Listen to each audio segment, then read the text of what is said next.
Village computer এডুকেশনে আপনাদেরকে স্বাগত। আজকে আমরা দেখবো মাইক্রোসফট অফিস এক্সেল 2013 কপি না করে কিভাবে এই ছকটি এখানে পেস্ট করা যায়। প্রথমে দেখুন, এটাকে মাউস দিয়ে আমরা সিলেক্ট করে নিলাম। সিলেক্ট করার পর আমরা যদি কিবোর্ডে কন্ট্রোলটা দাবানোর পর দেখুন, আমরা যদি এই পাশে যদি আসি মাউসটাকে নিয়ে, দেখুন একটা প্লাস চিহ্ন আসছে। দেখুন একটা প্লাস চিহ্ন, একদম প্লাস চিহ্ন আসছে।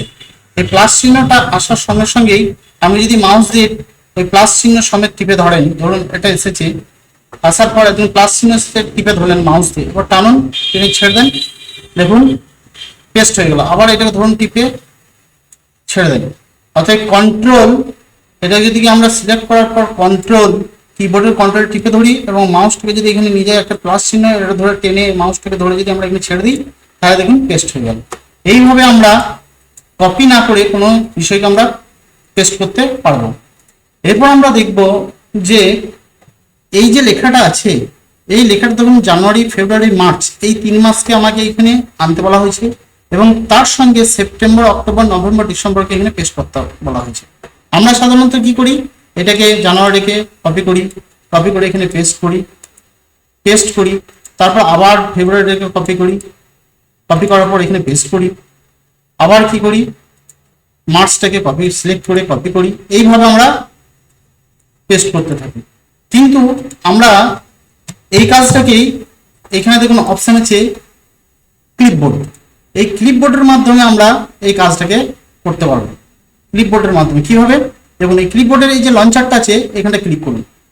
ক্লিক করলেই দেখুন একটা ক্লিপবোর্ড অপশন আছে। এই ক্লিপবোর্ড অপশনটা সাধারণত কম্পিউটারের এই সাইডে দেখা যায়। এটা মুভ করে এখানে নিয়ে আসুন। নিয়ে আসার পর দেখুন, আমরা যদি জানুয়ারি, ফেব্রুয়ারি, মার্চটাকে সিলেক্ট করে নিলাম। সিলেক্ট করার পর কন্ট্রোল সি করে নিলাম। কন্ট্রোল সি করার পর আমাকে মার্চের পর আগস্টকে এবং সেপ্টেম্বর, অক্টোবরকে জয়েন করতে বলা হয়েছে। তাহলে আগস্ট, সেপ্টেম্বর, অক্টোবর, নভেম্বর, ডিসেম্বরকে আমি সিলেক্ট করে কপি করে নিলাম, দিয়ে এইখানটাতে ক্লিক করলাম, দিয়ে পেস্ট অল করে দিলাম। দেখুন চলে এলো January, February, March, August, September, October, November, December.